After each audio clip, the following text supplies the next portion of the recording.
Hello everybody. Before I start explaining you how to crack gold standard jobs in consulting, first let me make it super clear that McKinsey, BCG, Bain are not the only gold standard companies. I know personally at least 50 companies in the consulting world which are really good. They offer you fantastic work experience, they pay you very well, and also they are a very good way to get into the broader industry after working for a few years in this consulting world, right? So please do not ignore the larger consulting industry and just don't go behind McKinsey, BCG, Bain. Just to throw out a few names that I personally know, EY Parthenon is really good, LEK Consulting, Kearney, Alex Partners, Alvarez Marcel, ZS Associates. I can just go on and on and on with this list. I'm sharing a LinkedIn article that I have recently written. Please go check out that article and have listed down at least 30 firms on that post. Okay. So with that said, let's jump into this video. Again, this video is not just about how to crack McKinsey, BCG, Bain, but a larger pool of consulting firms. And I'm going to use my personal experiences. What did I do in my McKinsey interviews and how did I interview folks while I was working at McKinsey, right? So you are going to get my personal experience as an interviewee and also interviewer. So let's get started. And before that, a quick request. If you haven't already subscribed to the channel, please go ahead, click on that subscribe button and also click on the notification bell. It means a lot to me and the YouTube gods will also support us going forward. So the first of the three things that I want to talk about is structured thinking. Then I will move on to personal experiences, then finally quant. So what do I mean by structured thinking? Do I just mean, hey, prepare for case interviews through a ISB case interview book or a Darden case interview book? Absolutely not. Structured thinking simply means you are able to simplify a complicated problem and explain it so that others can understand and act on it. For example, in my interview, McKinsey partner asked me, hey Pawan, I'll give you $50,000 right now. What will you do with it? The only condition is that next year by the same time, you need to make that $50,000, $60,000, right? So I said that I will go ahead and start a restaurant in Seattle. I was working at Seattle at that point in time. So I said, hey, I'll go start a restaurant in that city, right?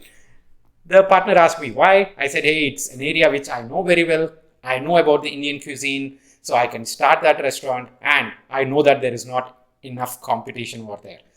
So the discussion continued across multiple dimensions. The first question was around, hey, what are your estimates around potential revenues in the next 1 year? Then, how do you make it a profitable venture in the next 1 year? Right? So there were questions around market entry. There were questions around guesstimates. There were questions around profitability in one single case. And this is not even a case structure, right? A random question. Looks like a random question, but so many concepts being tested in the same question. Now, if you are going into that kind of interview and saying that, hey, I prepared for market entry cases, profitability cases, guesstimates cases, and I'm going to ace this interview, absolutely no. It doesn't work like that. The first thing that you need to do is make sure that, hey, you are observing the problems around you, right? I deliberately put that as point number 2, not point number 1, because I want you to remember that, hey, the order is wrong, and that is actually the point number 1. Observing problems around you. If you are sitting in a hospital and seeing that, hey, there is a long queue at the reception, how would you go solve it? Probably you will say, I'll have one more counter, right? But the owner might not like it because there's a lot of expense capital involved in it. Then you might say, hey, I'll have another thought. I'll probably just have a token system. Just have a small box over there and write some numbers, put it out there, or write a register and say that, hey, you go sit there, we'll call out the token number, you come and pick up the required documents and go meet your daughter whenever your token number comes up, right? Simple solutions. You're not just thinking about problems, but you're also thinking about solutions, right? So that's the mindset that is super important. Once you have that kind of solutioning mindset, then you move into solving cases from these case books. There are hundreds of case books you can go solve cases from. ISB case book, Darden case book, Columbia case book, or you can go by case interview prep books as well. After thinking through these kind of problems for a really long time, then you go ahead and start practicing cases. After you get started with solving cases, you also go start reading articles from different consulting company websites. And the reason is pretty simple, right? These guys are writing articles based on their latest thinking, what they are working with their clients on at that point in time. And guess what? The questions in the interview most of the times are also based on what they are doing with their clients at that point in time, right? So there's a clear overlap between these two thought processes. So the three things that you need to keep in mind. Number one, please develop that solutioning mindset over questioning mindset. That is the base to crack any consulting interview. Number two, start with your case prep journey through case frameworks after you build on that step number one. And finally, make sure you're also reading the articles so that you know the latest thought process these consultants are putting into the market. Make sense? Then let's move into the second bucket, that is personal experience. Personal experience bucket is pretty straightforward, but the most important thing is you need to prepare for it. I was a McKinsey interviewer and I've interviewed a lot of candidates, and unfortunately I had to reject people because they were very good with cases, but they just did not answer the personal experience questions. The reason? They did not prepare. As simple as that. People ignore personal experience interview questions. And what is personal experience interview questions means? These are situational based questions where you have to answer questions like, hey, can you please tell me a situation where you had to exhibit your leadership skills, or where you had to have a detailed discussion with your manager when both of you are not on the same page, right? These are the kind of situations that you might have encountered in the past, right?